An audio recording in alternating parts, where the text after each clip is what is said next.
La parole est à Monsieur Charles de la Verpillière.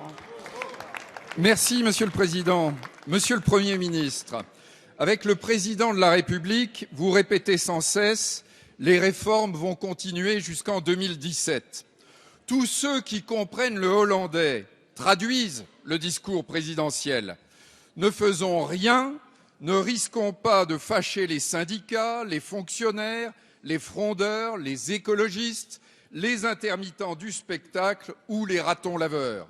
Les Français ne sont pas dupes. Ils ont compris la stratégie de M. Hollande. 2 ans de campagne électorale avec des commémorations, des déplacements et des lois bavardes, des lois cosmétiques, des lois bisounours. Monsieur le Premier ministre, votre inaction est une faute. En ne faisant rien, vous gaspillez les facteurs conjoncturels externes qui pourraient relancer durablement la croissance française. La baisse du prix du pétrole, le cours de l'euro qui facilite les exportations, les taux d'intérêt bas favorables aux investissements.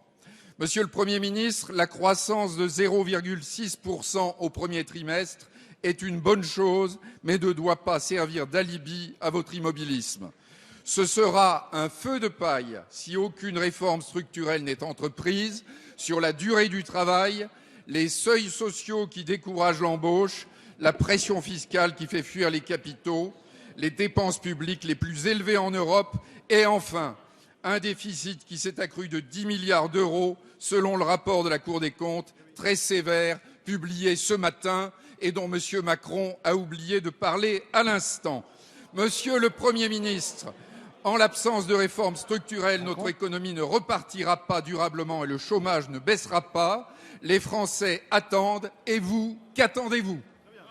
Merci. La parole est à Monsieur Emmanuel Macron, ministre de l'économie, de l'industrie et du numérique. Merci Monsieur le Président, Mesdames, Messieurs les députés. Monsieur le député, je veux ici vous rassurer, les réformes continuent. Et d'ailleurs, elles continuent sous vos yeux et avec vous. En tout cas, elles sont aujourd'hui et ces jours-ci soumises à l'Assemblée nationale, puisque les réformes, ce sera la modernisation du dialogue social par la loi que porte François Rebsamen. Ce sera dans les prochains jours les auditions que le Premier ministre aura à conduire avec les partenaires sociaux en prévision d'une réunion et de décisions qui seront prises au début du mois de juin pour la simplification en matière de TPE et de PME. Ce sont des vraies mesures.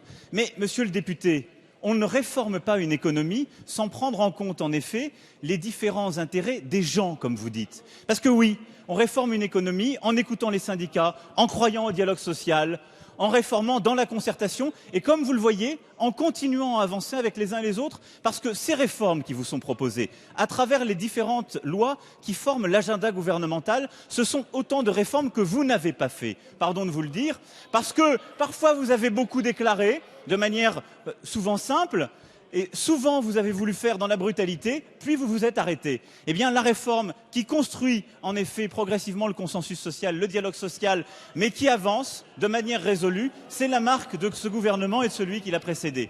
Je n'ai pas oublié tout à l'heure, monsieur le député, sur une question qui a été relative à l'attractivité, ce qui relève des finances publiques. J'essaie de répondre aux questions quand elles me sont posées à peu près dans le sujet. Puisque vous m'y invitez, je peux faire cette parenthèse pour vous dire que, en effet, la loi de règlement qui a été présentée ce matin, c'est une loi de règlement qui est dans les clous et qui d'ailleurs a fait l'objet de différentes validations par le Haut Conseil des finances publiques.